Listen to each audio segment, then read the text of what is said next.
Este libro no se parece a nada de lo que hayas leído nunca.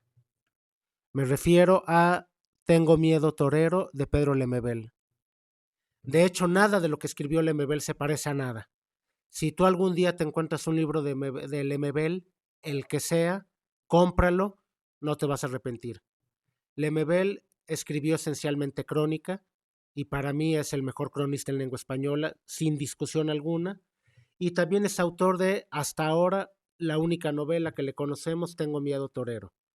Y digo hasta ahora porque cuando murió hubieron por ahí varios rumores de que había un manuscrito que iba a ver a la luz algún día y hasta donde tengo entendido no ha ocurrido, por lo tanto, esta sigue siendo su única novela. ¿De qué trata Tengo miedo torero? Es una historia de amor entre la loca del frente y Carlos en el contexto de la dictadura chilena. Y lo primero que tenemos que señalar es que el término de loca puede resultar sumamente peyorativo, pero no es este el caso. No solo es el nombre que utiliza Pedro Lemebel para describir a su personaje, sino incluso él mismo se definió como loca toda su vida. En lugar de esconder su diferencia, en lugar de avergonzarse de su diferencia, Pedro Lemebel se apropió de ella, la asumió como su discurso de identidad y desde ahí mantuvo siempre un discurso profundamente comprometido con todas las minorías, fuesen indígenas, fuesen los pobres, fuesen las minorías sexuales. Lemebel siempre estuvo ahí hablando desde su diferencia en favor de todos los colectivos excluidos o marginados. Y este es el caso en esta novela. La protagonista es la loca del frente y este singular mote o este singular apodo tiene dos connotaciones.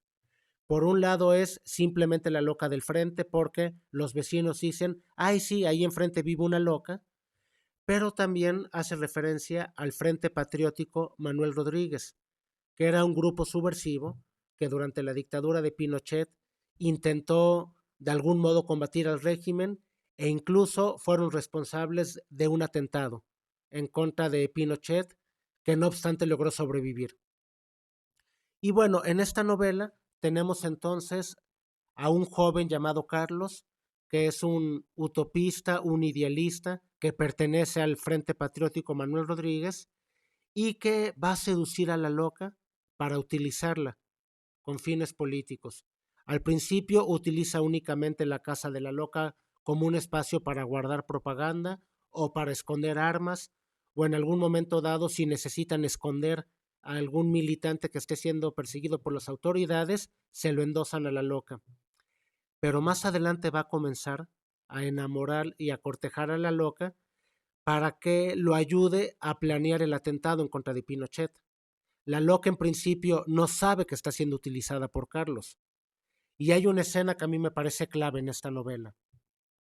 En algún momento Carlos le dice a la loca, vamos a hacer un día de campo. Y se lo lleva ahí a un punto intermedio entre Santiago y el Cajón del Maipo.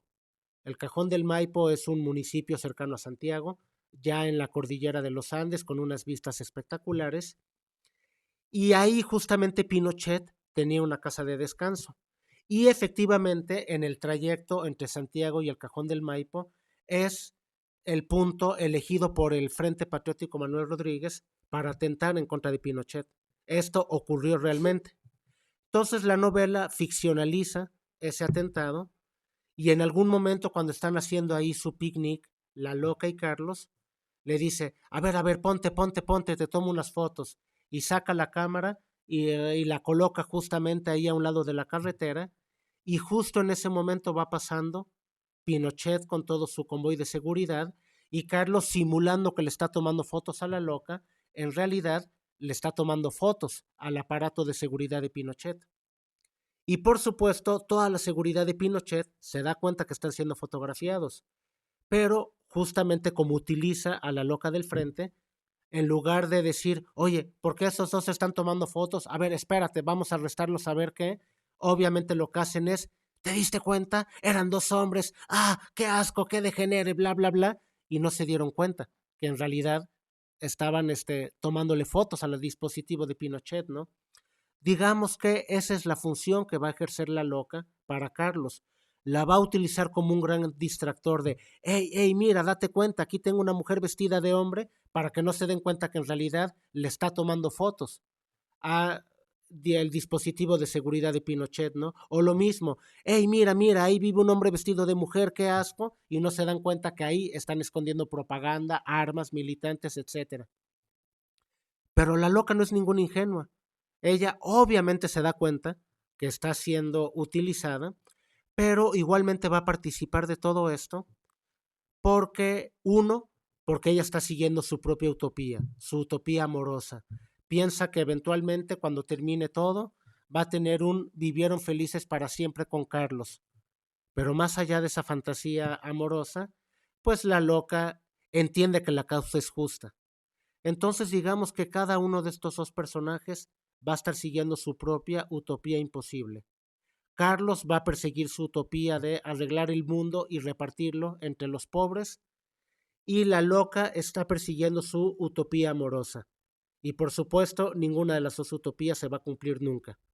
No obstante, mientras Carlos peca de bastante ingenuidad y bastante idealismo, la loca, pues ella sabe perfectamente que no va a tener un vivieron felices para siempre con Carlos, pero aún así decide entrarle porque, como dije previamente, entiende que la lucha es justa.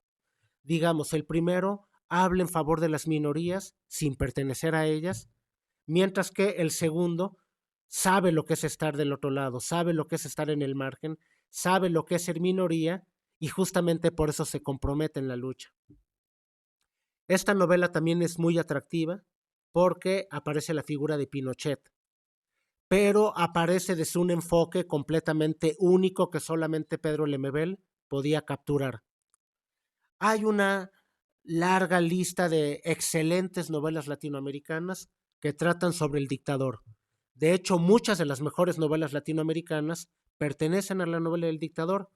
Yo el Supremo de Roa Bastos, El Otoño del Patriarca de García Márquez, Conversación en la Catedral de Vargas Llosa, El Siglo de las Luces de Carpentier, El Señor Presidente de Miguel Ángel Asturias, etcétera, etcétera, etcétera. Esta novela de algún modo podría insertarse en esa tradición, pero siendo Lemebel, lo que hace es ridiculizar completamente a Pinochet. A pesar de que aparece el dictador, Pinochet no habla.